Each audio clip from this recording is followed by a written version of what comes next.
तो बहुत लोगों की यहाँ पर जितनी एवरेज उम्र नहीं है, आई थिंक आप लोग सब 18 से 20 साल के बीच के हो। उससे ज्यादा साल की एक्सपीरियंस कैप्टन रोहित की है इन द प्रोफेशनल फील्ड। फौज ज्वाइन करने से पहले इनफैक्ट उन्होंने अपना करियर शुरू किया था Reliance, in fact group of security services है, वहां से उन्होंने अपना करियर शुरू किया था। उसके बाद ही गॉट थ्रू सीडीएस क्लियर करके फिर वो इंडियन आर्मी ज्वाइन किए। आर्मी में ही got commission to infantry regiment, Punjab regiment में उन्होंने सर्व किया।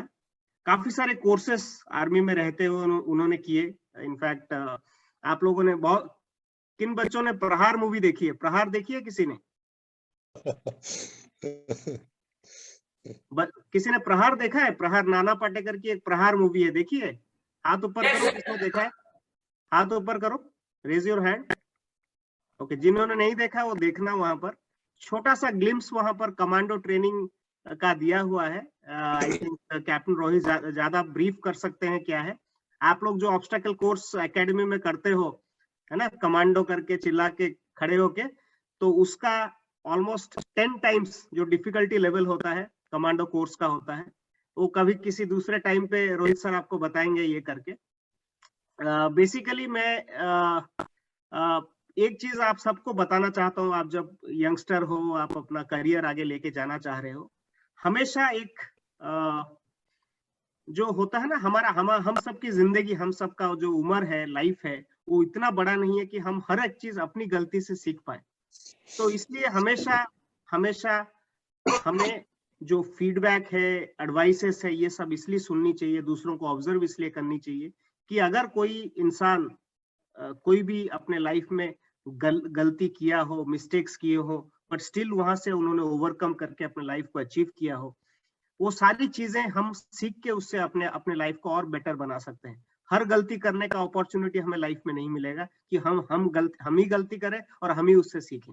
तो उससे काफी चीजें हमें दूसरों से सीखने को मिलती है। और ये जो एपिसोड या ये जो हम डिस्कशन करते हैं, ये उसी का एक पार्ट है कि ताकि आप दूसरों के एक्सपीरियंस से अपने लाइफ को और ज्यादा स्पीड अप कर सको अपने गोल्स को अचीव करने के लिए। ठीक है, तो हमेशा मैं ये एक चीज एक्सपेक्ट करूंगा, ऐसी अपॉर्चुनिटी सभी को नहीं मिलती है कि मैं अपने पढ़ाई करते समय भी मैं एक ऑफिसर के साथ इंटरैक्ट करूं, अपने मन की बात शेयर कर सकूं या उनसे कुछ सवाल पूछ सकूं। तो ये अपॉर्चुनिटी का मैं चाहता हूं कि आप लोग इसको यूटिलाइज करें। एंड ज्यादा टाइम नहीं लेके, आई थिंक फौज से निकलने के बाद फिर कैप्टन रोहित ने काफी सारी मल्टीनेशनल कंपनीज में काम किए हैं। आप लोगों ने नाम सुने होंगे, कैपजेमिनी है, रिलायंस है, आदित्य बिरला है, जिंदल स्टील है, काफी सारी कंपनीज में काम किए हैं। एंड एक सिक्योरिटी और रिस्क मैनेजमेंट एक्सपर्ट है वो, जो फौज में उन्होंने सीखा है या उसके बाद अपने जो लर्निंग है उन्होंने कभी नहीं छोड़ा उस चीज को। तो उनके लाइफ का एक्सपीरियंस वो क्या आज हमसे शेयर करना चाहते हैं। मैं ज्यादा टाइम नहीं लेके just I will hand it over to captain Rohit so that we can begin the session. Thank you, Captain Rohit, and all yours for the evening. Thank you so much, sir. Thank you for a wonderful introduction. आपने भी कुछ मेरे बारे में बता दिया है, sir. Thanks a lot for that. So, can I see the cadets? Yeah, they are visible. Are you able to see them? No, sir. I can see you, but not the cadets. Okay. Okay. I think no. On your screen, if you go to the view on the right corner, is there a view button? Now I can see them. Now I can see them. Yeah. Whenever they will be speaking, I think they on my screen I am able to see everyone. Sir. So maybe that it's due to the laptop. There might be issue, but I think on mobile you can see them. अभी आ रही है आवाज? Sir voice नहीं आ रहा है। अब आ रहा है मेरा वॉइस?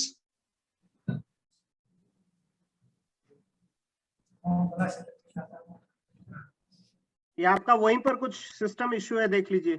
वॉइस तो क्लियर है, मेरे को सर की आवाज सुनाई दे रही है, आप लोग उधर का सिस्टम देखिए एक बार। तो मीनवाइल अच्छा वॉइस नहीं आ रही है तो I have to stop anyhow.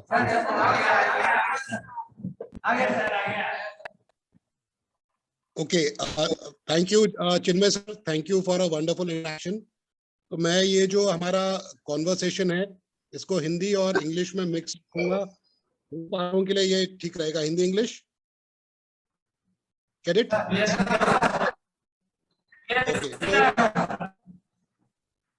Okay, तो सबसे पहले तो आप लोगों को देख के मुझे बहुत अच्छा लग रहा है।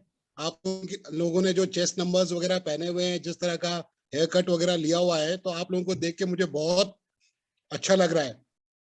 और शायद आप भी देख सकते हैं मेरे फेस पे भी वो खुशी है आप लोगों को इस देख के, क्योंकि जैसे आप अभी हैं तो तकरीबन 10 साल पहले हम भी बिल्कुल सेम 10-15 साल पहले इसी मोड में रहते थे। एनीवेज, तो आज का जो सेशन है इसको शुरू करते हुए मैं सबसे पहले आपको अपने बैकग्राउंड के बारे में बताऊंगा, और उसके बाद मेरी जर्नी कैसी रही, और एक आध इंसिडेंट्स मैं आपको बताऊंगा जो कि शायद फ्यूचर में आपके लिए हेल्पफुल रहेंगे। तो मैं बेसिकली उड़ीसा से ही बिलोंग करता हूँ, शायद आप लोग भी सारे उड़ीसा से हैं, मैं भी उड़ीसा से बिलोंग करता हूँ। और मेरे फादर भी जो है वो में थे, भारत तिब्बत सीमा पुलिस। और एक तरह से मैं सेकंड जनरेशन ऑफिसर हूँ। और मेरी जो पैदाइश है, मैं पैदा हुआ था उत्तराखंड में। उत्तराखंड पहले यूपी का हिस्सा था, जो कि 2000 में अलग होके उत्तराखंड बन गया। तो बॉर्न एंड बॉट अप मैं उत्तराखंड में हूँ, और मेरी जो पढ़ाई हुई है वो हुई है देहरादून और मसूरी से। तो देहरादून और मसूरी में दो जो खास चीजें हैं मैं आपको बताना चाहता हूँ अपनी चाइल्डहुड से। मसूरी के अंदर जो है आईटीबीपी के जो ऑफिसर्स हैं, जो ऑफिसर्स साहिबान हैं, उनकी ट्रेनिंग जो होती है वो होती है मसूरी में। मसूरी में एक जगह है जिसको कॉम्बैट विंग कहा जाता है, कॉम्बैट विंग। वहां पे ऑफिसर्स की ट्रेनिंग होती है। सेकेंडली, देहरादून के अंदर आप सभी को पता है आईएमए है, एक देश का रिनाउंड इंस्टीट्यूट है, वहां पे उनकी ट्रेनिंग होती है। तो मेरा ये एक तरह से सौभाग्य कह लीजिए, या एक बाय डिफॉल्ट एक डिजाइन कह लीजिए, कि मुझे ये दो ट्रेनिंग एकेडमीज हैं उनको देखने का मौका मिला। तो यहाँ से एक चीज, जैसे आप लोग हैं, आप भी एक ट्रेनिंग एकेडमी का हिस्सा हैं। ट्रेनिंग एकेडमी में रहने से, ट्रेनिंग एकेडमी का पार्ट बनने से आप लोगों को बहुत ज्यादा फायदा होता है। ये मैं आपको एक चीज बताना चाहता हूँ, जो कि आगे के डिस्कशन में मैं निकाल के लाऊंगा। तो जब से हम छोटे थे तब से हम देखते थे, बैच आफ्टर बैच ऑफिसर्स के आते रहते थे, ट्रेनिंग होती रहती थी, उनकी पास आउट होते रहते थे, पीओपी होते रहते, तो उसका काफी जो है इम्पैक्ट हमें ऊपर पड़ा। तो हम भी बचपन से यही सोचते थे कि हम लोग जाएंगे तो डिफेंस में जाएंगे, या तो क्रिकेटर बनेंगे, नहीं तो डिफेंस में जाएंगे, यही दो हमारा पैशन था। और बचपन से ही, जैसे आप लोगों का मैं एक वीडियो देख रहा था यूट्यूब पे ऑब्स्टिकल कोर्स का, तो बचपन से ही, जब से हम छोटे थे तब से हम ये जो ऑब्स्टिकल कोर्स है इस पे हम लोग जाते थे करने के लिए, क्योंकि हम लोग वहीं रहते थे, कैंप के अंदर ही रहते थे, तो हमारे लिए फ्री एक्सेस था। हम कभी भी जाके जब मन किया चले गए। टार्जन स्विंग में कभी जा रहे हैं, कभी बर्मा ब्रिज में जा रहे हैं, कभी गड्ढे के ऊपर से कूद रहे हैं, कभी वो जो ड्रम लगाया उसके बीच से जा रहे हैं। तो हमारे लिए एक तरह का खेल था ये। और सेम चीज जब हम देहरादून में आए तो मैं केंद्रीय विद्यालय आईएमए, इंडियन मिलिट्री एकेडमी केंद्रीय विद्यालय, वहां का पढ़ा हुआ हूँ। हमारा स्कूल जो था वो बिल्कुल आईएमए के बगल में ही था। तो वहां पे भी जैसे ही हमारी क्लासेस खत्म होती थी, हम लोग आईएमए के अंदर चले जाते थे। वहां पे टैंक्स वगैरह रखे रहते थे, उनके अंदर जाना, वहाँ नीचे से ऊपर से जाना, नीचे से निकलना, और उनके जो ट्रेनिंग ऑब्स्टिकल कोर्सेज है वहां पे जाना। उस समय तो काफी ओपन था, अभी जो है सब कुछ क्लोज कर दिया गया है सिक्योरिटी रीजन से, पर उस समय हम लोगों के लिए बहुत इजी एक्सेस था।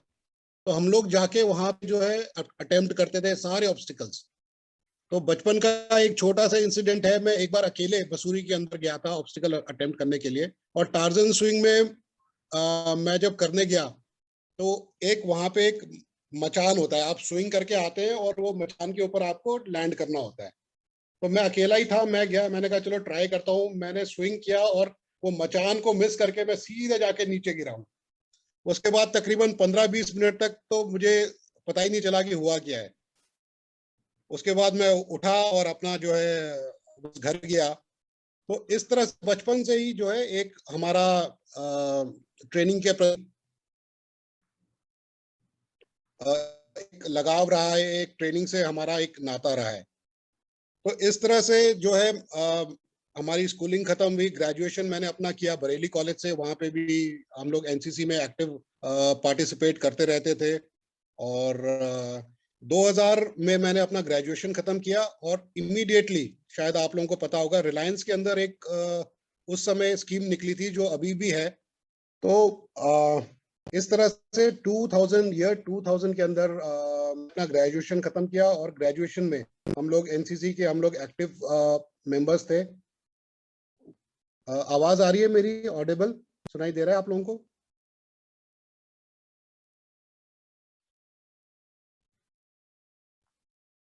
तरह से जो है वो तो इस तरह से जो है हमारा स्कूल टाइम था। ग्रेजुएशन में we were active members of the NCC. NCC में हम लोग पार्टिसिपेट करते थे, काफी सारे कैंप्स हमने एनसीसी में किए। और उसी समय रिलायंस के अंदर एक स्कीम है जो अभी तक चल रही है, वो है जहाँ पे वो एनसीसी वाले कैडेट्स को हायर करते हैं, जिनका कि एनसीसी में सी सर्टिफिकेट होता है, मिनिमम बी ग्रेडिंग, और प्रॉपर जैसे एसएसबी के अंदर जैसे पेपर होता है उसी तरह से वो पेपर कंडक्ट करके ऑल ओवर इंडिया से शॉर्टलिस्ट करते हैं कैंडिडेट्स को। तो रिलायंस ये कंसेप्ट लेके आई थी और वो लोग हायर कर रहे थे। उस दौरान मैंने ये ऐड देखा और अप्लाई किया था। तो हमारा रिटर्न जो है वो लखनऊ में हुआ। उसके बाद सेम एसएसबी पैटर्न के ऊपर सारा कुछ फिजिकल्स, ग्रुप डिस्कशंस, उसके बाद पर्सनल इंटरव्यू, ये सब होने के बाद फाइनली उन्होंने ऑल ओवर इंडिया 35 लोगों को शॉर्टलिस्ट किया था। और उनकी मेरिट में जो है मेरा 5वां नंबर था। तो अगेन फिर रिलायंस वालों ने जो है 9 महीने की ट्रेनिंग, अभी तो उन्होंने कट शॉर्ट करके 3 महीने की कर दी है, 9 महीने के लिए हमको दोबारा से हमको उन्होंने ट्रेनिंग दी। सेम फिजिकल ट्रेनिंग, रनिंग, आपकी माउंटेनियरिंग और इंडस्ट्रियल सिक्योरिटी के ऊपर लेक्चर्स वगैरह। उसमें भी जो है एक्स आर्मी हमारे जितने भी उस्ताद थे, हम लोग उस्ताद बोलते हैं, जो हमारे टीचर्स होते हैं, जो हमारे एनसीओ साहिबान होते हैं जो हमको सिखाते हैं, तो उसमें जो हमारे उस्ताद लोग थे वो भी सारे के सारे एक्स आर्मी थे, जैसे कि आपके केस में है। तो उन्होंने हमको ट्रेन किया ड्रिल में, अनआर्म्ड कॉम्बैट में, ऑब्स्टिकल्स में। और ये तकरीबन 9 महीने की ट्रेनिंग रही। और उसके बाद मैं गया रिलायंस इंडस्ट्रीज जामनगर। तो रिलायंस इंडस्ट्रीज जामनगर जो है वो वर्ल्ड की उस समय पे लार्जेस्ट ग्रास रूट रिफाइनरी थी वर्ल्ड की। अभी पता नहीं उसका क्या स्टेटस है, पर 2001 की मैं बात कर रहा हूँ। वहां पे मैंने तकरीबन 3.5 साल जो है नौकरी की। तो बहुत अच्छा चल रहा था, सब कुछ बहुत ही बढ़िया था वहां पे, अच्छा परफॉर्मेंस था, कोई किसी तरह का इशू नहीं था। लेकिन वहां पे एक बहुत ही इंपॉर्टेंट चीज थी, वो था कंट्रोल रूम। तो कंट्रोल रूम जो है वहां पे नौकरी करना एक बहुत ही प्रिविलेज की बात होती थी, और बड़े सिलेक्टेड लोगों को वहां पे मौका मिलता था कंट्रोल रूम में जाने का और ड्यूटी करने का। तो सारा कुछ परफॉर्मेंस वगैरह बहुत अच्छा रहता था, लेकिन फिर भी कंट्रोल रूम जाने का मौका नहीं मिला कभी, तो फॉर सर्टेन रीजंस। तब मैंने ध्यान आया, तब मुझे दोबारा से रिकॉल हुआ कि यार लेट्स ट्राई फॉर आर्मी। अगर यहाँ पे एक नहीं हो रहा है, जो आप चाहते हो वो नहीं मिल रहा है, तो आप दोबारा से अपना जो ड्रीम था बचपन का उसके ऊपर आप फोकस करो। तो ये सोच के मैंने फिर दोबारा से जो है आर्मी के अंदर जाने के लिए तैयारी शुरू की। 2004 की बात है ये, 3.5 साल ऑलरेडी रिलायंस में काम करके। और रिलायंस के अंदर भी मैंने हर तरह की ड्यूटी की। जेटी के अंदर उनकी अपनी जेटी है। उसके बाद नीता अंबानी है जिनका स्कूल है मुंबई में, धीरू भाई अंबानी इंटरनेशनल स्कूल, वहां पे मैंने नीता अंबानी के साथ काम किया। मुकेश भाई के जो 2 बच्चे हैं अनंत और आकाश, उनके साथ मैंने पर्सनल सिक्योरिटी ऑफिसर की नौकरी की काफी टाइम तक। तो इस तरह से वहां पे भी काफी जो है एक्सपीरियंस मिला। और 2004 में जो मैंने अटेम्प्ट किया आर्मी के लिए, वो मेरा पहला अटेम्प्ट और आखिरी अटेम्प्ट था, क्योंकि उसके बाद मैं ओवर एज हो जाना था मैंने। तो हम लोग नाइट शिफ्ट में जब जाते थे वहां पे ड्यूटी के लिए, तो मैं और मेरा एक दोस्त था, उस दौरान हम लोग, क्योंकि नाइट में कम काम रहता था, मूवमेंट कम रहता था, तो काफी टाइम रहता था, उस दौरान हम लोग तैयारी करते थे, मैं और मेरा एक दोस्त है।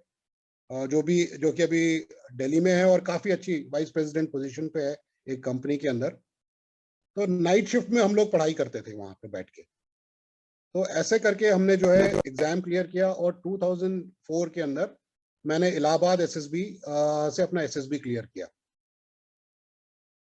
तो अगेन एक डिसीजन मेकिंग स्टेज पे थे, क्योंकि सब कुछ अच्छा चल रहा था, घर वाले भी बोल रहे थे आपकी नौकरी इतनी अच्छी कंपनी में है, सब कुछ है, तो आप क्यों छोड़ के जाना चाहते हैं।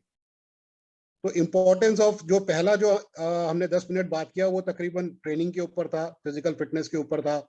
और अभी जो है डिसीजन मेकिंग के ऊपर एक पॉइंट आ गया था कि भाई आप ऐसे रास्ते पे खड़े थे जहां आपको डिसाइड करना था आपको क्या करना है। तो मैंने डिसाइड किया कि ठीक है, ये जो है इसको छोड़ के मुझे आगे बढ़ना है और एक आर्मी के अंदर जो जाने की शुरू से इच्छा थी उसको पूरा करना है। तो मैंने वहां से जो है त्याग पत्र दिया, अपनी नौकरी छोड़ी और मैंने ज्वाइन किया ऑफिसर्स ट्रेनिंग एकेडमी चेन्नई। तो काफी टफ डिसीजन था, लेकिन लाइफ में क्या है, इस तरह के टफ डिसीजन लेने पड़ते हैं। जैसे आप लोगों ने डिसाइड किया है कि आप लोग इस ट्रेनिंग इंस्टीट्यूट का हिस्सा बनना चाहते हैं, आप लोग यूनिफॉर्म सर्विसेज में जाना चाहते हैं, तो इसी तरह मैंने भी डिसाइड किया कि अभी मुझे एक यूनिफॉर्म सर्विसेज में जाना है। तो मैं पहुंचा 2004 में चेन्नई। तो जैसे ही हम ट्रेनिंग के लिए पहुंचे, फिजिकली तो फिट थे, लेकिन जो एक्चुअल ट्रेनिंग होती है फौज की वो बहुत डिफरेंट होती है, बहुत डिफरेंट होती है। तो ये मैं इम्पोर्टेंट आपको एक लाइफ लेसन देना चाहता हूँ जो मेरे लिए बहुत इंपॉर्टेंट है पूरी लाइफ में। तो उस समय जब मैं सितंबर में गया, वहां पे बारिश बहुत हो रही थी, बारिश हो रही थी और हम लोग तो 3.5 साल वैसी नौकरी करके गए थे, तो हम सोचते थे कि हर जगह ऐसा ही होगा। लेकिन वहां जाते ही जो बारिश में जो 10 दिन के अंदर जो ट्रेनिंग हुई, इतनी टफ ट्रेनिंग थी वो। सोने को नहीं मिल रहा है, खाने का कोई टाइमिंग नहीं है, सीनियर्स हैं और पनिशमेंट मिल रही है, पूरे टाइम गीला रहना, परेशान रहना। तो हम एक होता है जैसे नॉर्मल जो आदमी पहले सिविल में काम करके आया है, तो हमने सोचा यार क्यों करना है, चलो वापस चले जाते हैं कि पुराने लोगों से बात करेंगे। सब कुछ तो अच्छा था, उनको सिर्फ बताना है कि भाई मैं वापस आ रहा हूँ और वो मुझे दोबारा ले लेंगे। तो मैंने डिसाइड किया कि चलो वापस चलते हैं। तो जैसे चिन्मय सर जैसे सीनियर्स हैं, जो बहुत अच्छे सीनियर है, इतने कोऑपरेटिव हैं, वहां पे सीनियर्स थे। तो ये सैटरडे का दिन था जब मैंने डिसाइड किया कि मुझे नहीं करना है। तो मैंने अपने सीनियर्स को बताया, मैंने कहा भाई ऐसा है, आप जो मेरी अर्जी है वो आगे दे दीजिए, आगे बता दीजिए, मैं नहीं करना चाहता हूँ। तो सैटरडे था, संडे को कुछ होता नहीं है, तो सीनियर्स जो है उन्होंने बोला कि हम ठीक है, हम मंडे को आपकी जो बात है ऊपर कन्वे कर देंगे। तो उसी दिन शाम के समय करीबन 5 से 6 सीनियर्स जो है वो मेरे पास आए।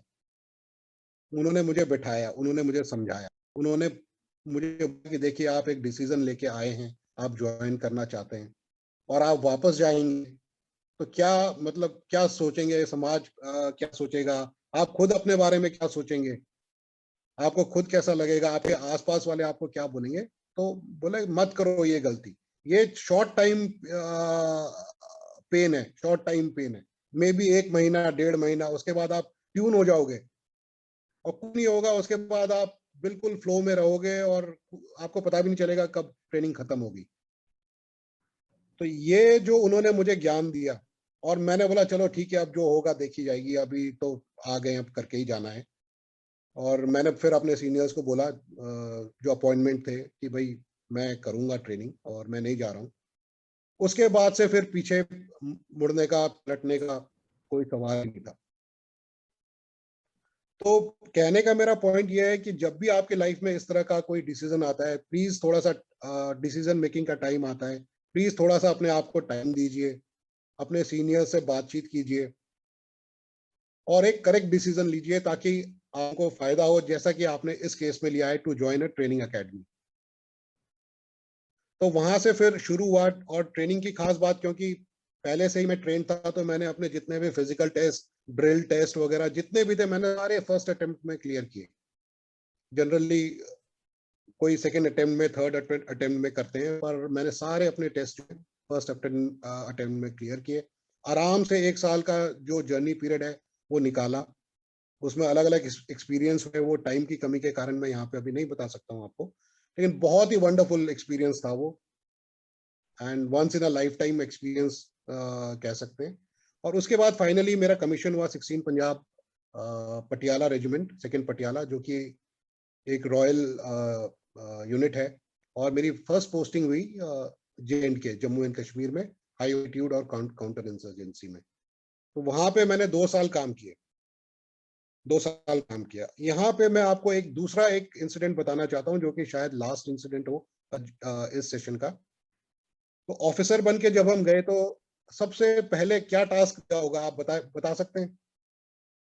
कोई बता सकता क्या टास्क मिला होगा सबसे पहले?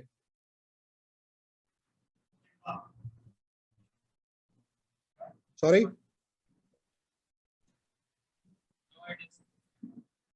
हाँ,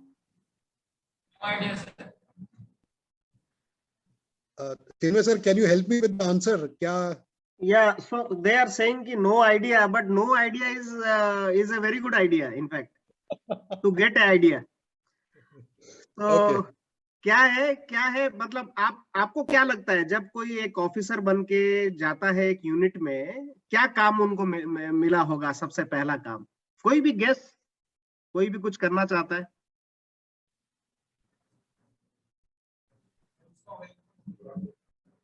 क्या? हाँ, एनीवन, कोई कुछ बोलना चाहता है? हाथ ऊपर कोई कर रहा है पीछे, तो बोलो, पीछे माइक दे दो उनको। मतलब खेलने का काम, या बोला हो, कुछ भी बोला होगा ना, कुछ तो काम तो कुछ दिया होगा ना करने के लिए, तो क्या दिया होगा आप बताइए? क्या लगता है आपको? या पहले ही बंदूक लेके बोला हो कि चलो चले जाओ अभी मिलिटेंट्स के साथ, आप बिल्कुल ट्रेन होके आए हो, अभी सीधे जाओ और मिलिटेंट्स के साथ एनकाउंटर शुरू हाँ जी, कर दो। कोई बोल रहा है कुछ? कोई बोल रहा है?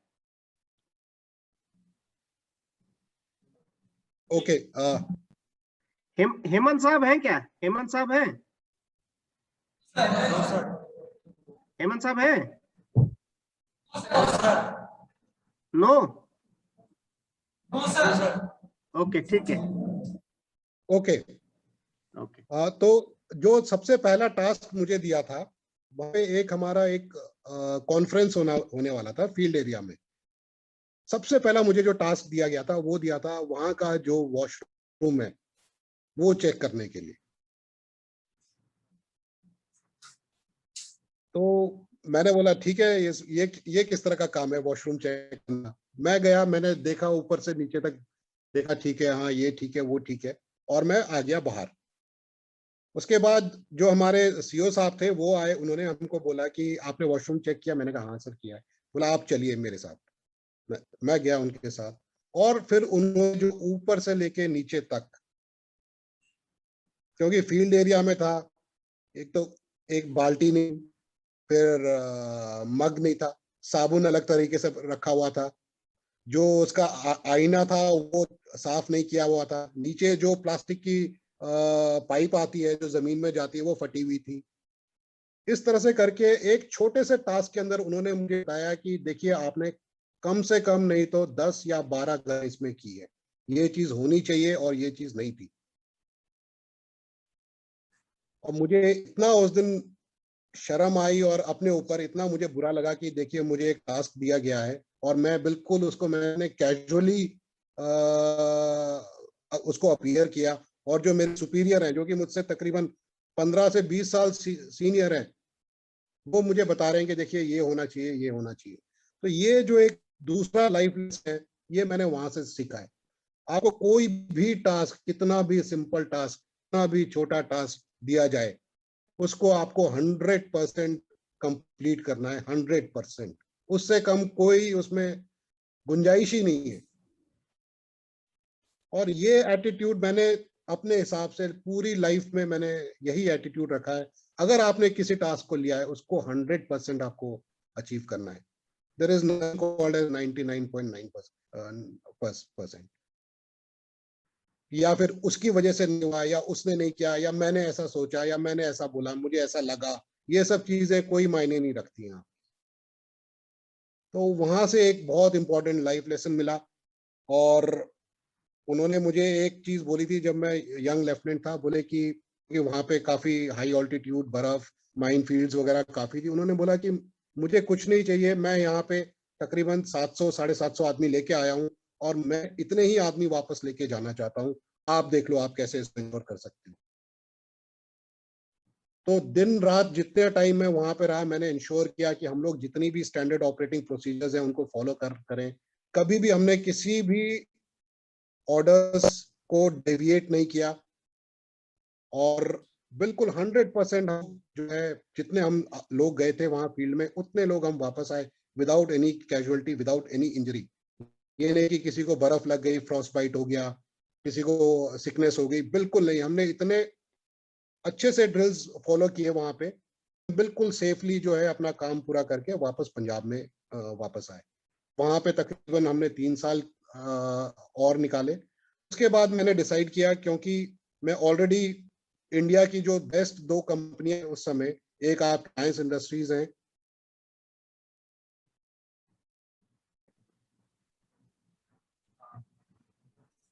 Sir Audible?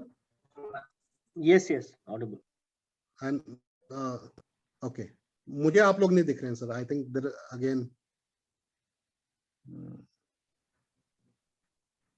Okay, so I will just continue. तो 5 साल के बाद मैंने ये डिसाइड किया कि अब रिलायंस के अंदर 3.5 साल, आर्मी के अंदर 6 साल, आप इंडिया की बेस्ट 2 ऑर्गेनाइजेशन के अंदर अगर आप 10 साल, अगर आप 40 साल का करियर मान के चलें, आप ऑलरेडी कर चुके हो, तो इट इज बेटर कि आप बाहर आ जाओ और बाहर यू हेल्प, आपने जो सीखा है दोनों जगह उसको अभी आप इम्प्लीमेंट करो दूसरी कंपनीज में। तो इस सोच के साथ मैं फिर बाहर आया, और उसके बाद से मैंने तकरीबन 5 या 6 रिनाउंड कंपनीज के साथ मैंने काम किया, बहुत अच्छा काम किया। इनफैक्ट उड़ीसा में अंगुल के अंदर जिंदल स्टील एंड पावर है, अगर आप लोगों को कभी जाने का,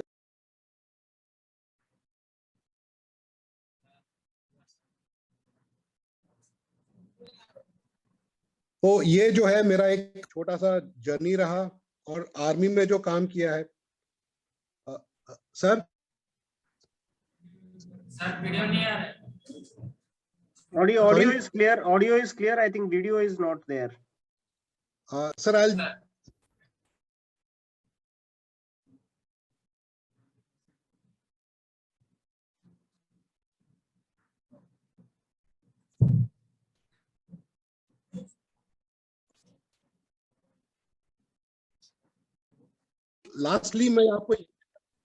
लास्टली यही कहना चाहता हूँ, एक बहुत अच्छा प्लेटफॉर्म है। और जैसे आर्मी ने जो हमको प्लेटफॉर्म दिया, उसकी वजह से आज भी हम एक सक्सेसफुल पोजीशन पे हैं। जो ट्रेनिंग है वो हमेशा हमारे साथ काम आती है, किसी भी सिचुएशन में हो, हम कहीं पे भी हो, किसी भी एनवायरनमेंट में हो, किसी भी कंट्री में हो। जो एक बार आर्मी की या फिर बेल्ट फोर्सेस की जो ट्रेनिंग ले लेता है, उसको फिर कभी लाइफ में, इवन इन पर्सनल लाइफ, कभी भी कोई दिक्कत नहीं होती है। वो मेंटली और फिजिकली इतना स्ट्रांग हो जाता है, वो आपको लाइफ लॉन्ग आपको सपोर्ट करेगा। चाहे आप सिविल में भी आ जाए तब भी वो आपको सपोर्ट रहेगा। तो आपने एक बहुत अच्छा डिसीजन लिया है, और आप लोगों की काफी अच्छी ट्रेनिंग चल रही है। All the best to all of you. आपका कोई भी सवाल है तो आप मुझे अभी पूछ सकते हैं।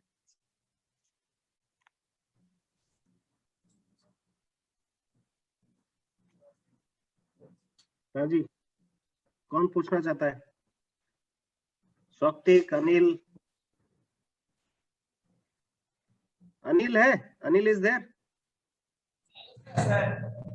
Anil, any question from your end? कुछ पूछना है आपको?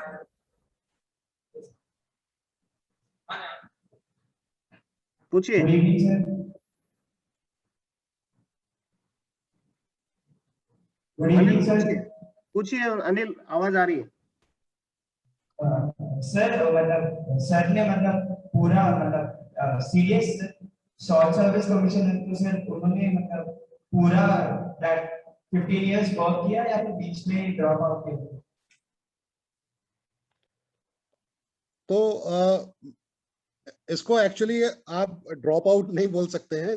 जो टर्म्स एंड कंडीशन, जो कि प्रिवेलिंग टर्म्स एंड कंडीशंस थी, उनको हमने कंप्लीट किया। उस टाइम पे जो प्रिवेलिंग कंडीशंस थी वो थी 5 years.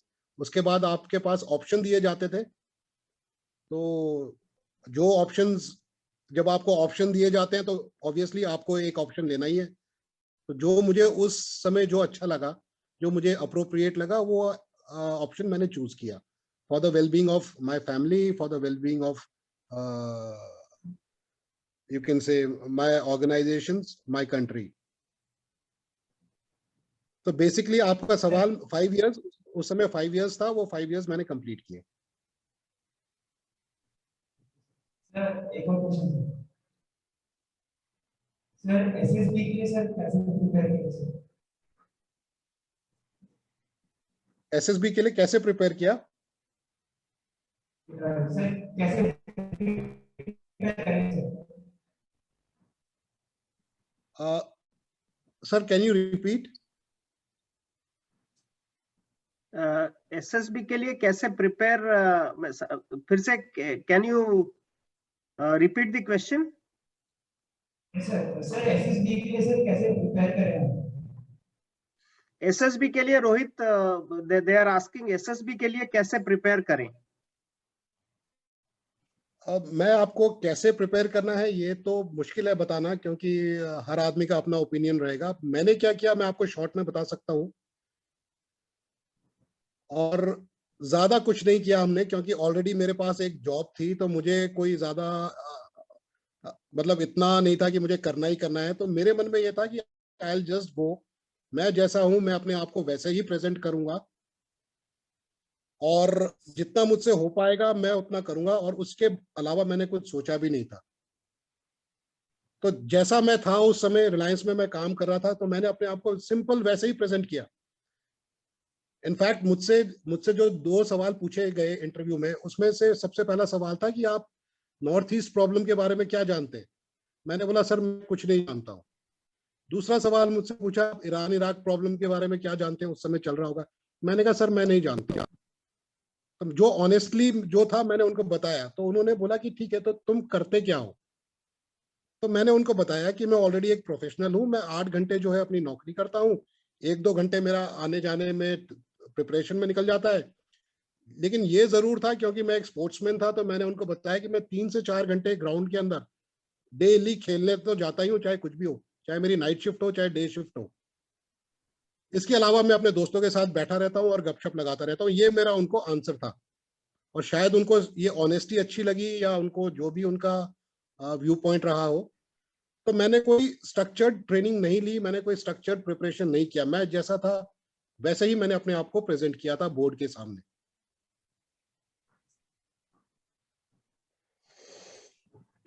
Thank you sir.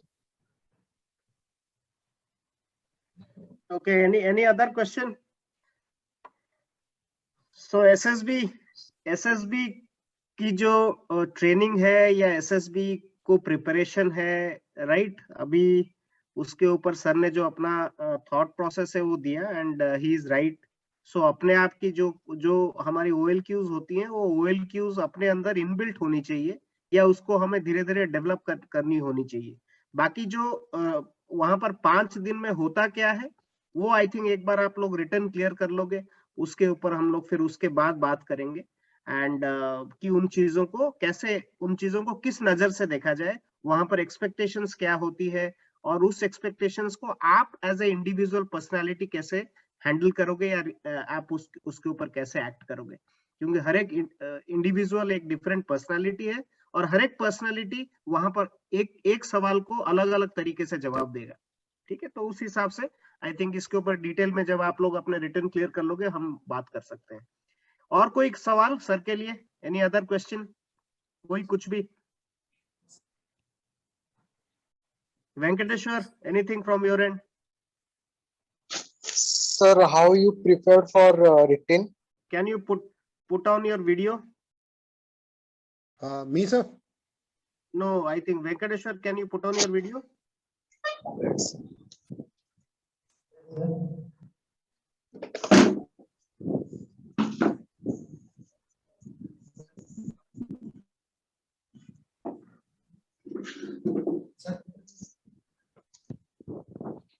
Yes, we can see you and we can listen to you. Okay, so Venkateshwar, he is a CDS aspirant with Warriors Creed, Rohit, and Sir. he wants to ask, he is preparing for Combined Defense Services, Roger, and Roger, sir. so he is asking that how did you prepare for your written exam?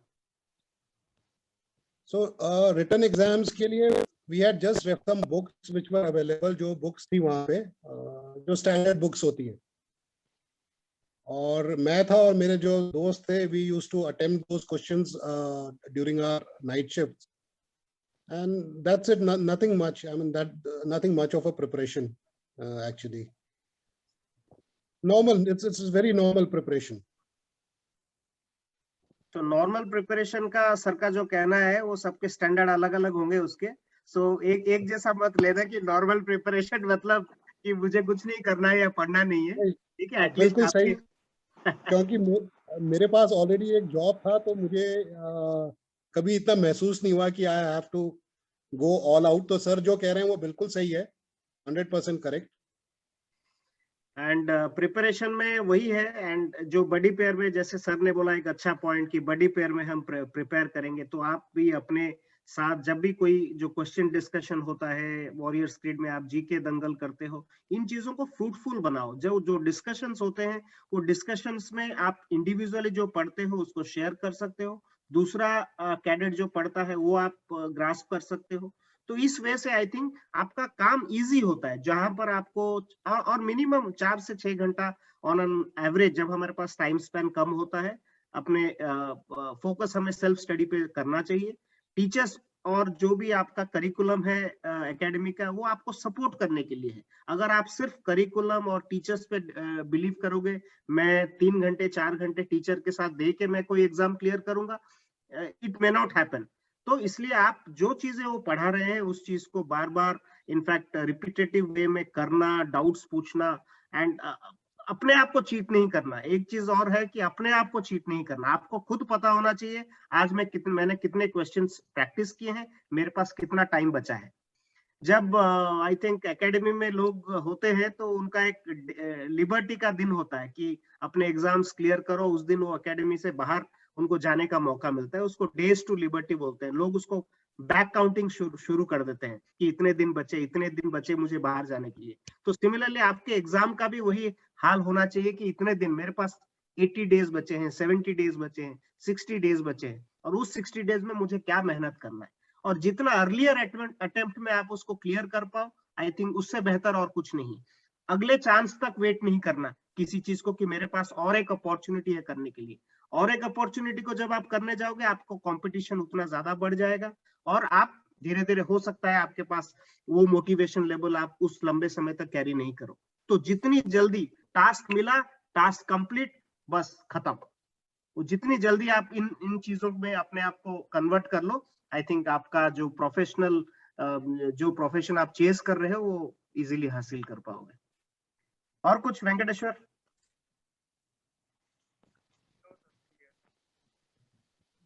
Okay, anyone else? और किसी को कुछ पूछना है?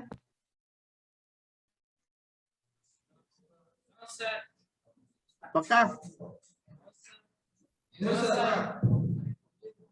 Okay, great, ठीक है, then so Rohit, are you there? I'm there, sir. I'm there. Okay, sure. So Rohit, firstly thank you so much for sparing time और सबसे interact करने के लिए। Maybe that I am sure that जो भी learning lessons sir ने बताए हैं अपने लाइफ के, और ये सारे बहुत important है जो एक इंसान यूनिफॉर्म पहनता है ना, कि छोटी छोटी चीजों पे ध्यान देना, जो भी चीजें दी जाए उसको छोटा या बड़ा नहीं समझना। कोई टास्क अगर मिलता है और उस छोटे बड़े टास्क को भी आप उसी 100%, 110% एफिशिएंसी उसको कंप्लीट करो, वो एक्सपेक्टेशन अपने माइंड में सेट करना। तभी आप अपने आप को वॉरियर स्पिरिट, में बार बार हमेशा बोलता हूँ, ये एक सोल्जर का माइंडसेट है। इस ऑर्गेनाइजेशन का नाम इसी हिसाब से रखा गया है, एक सोल्जर का माइंडसेट। और सोल्जर का माइंडसेट क्या होता है? हमेशा फाइटिंग स्पिरिट होती है उसके ये में, कब गिरे कब उठे, मतलब वो चलते रहना चाहिए जब तक उसको उसका गोल नहीं मिले। And I am sure that ये सारी चीजें आप ये सीख, ये लर्निंग्स आप लेके जा रहे हो।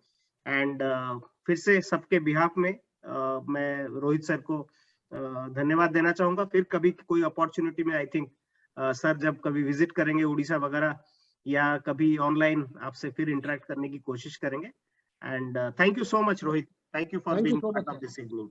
Thank you, sir. Thank you, sir. चलो, thank you guys, thank you, all the best.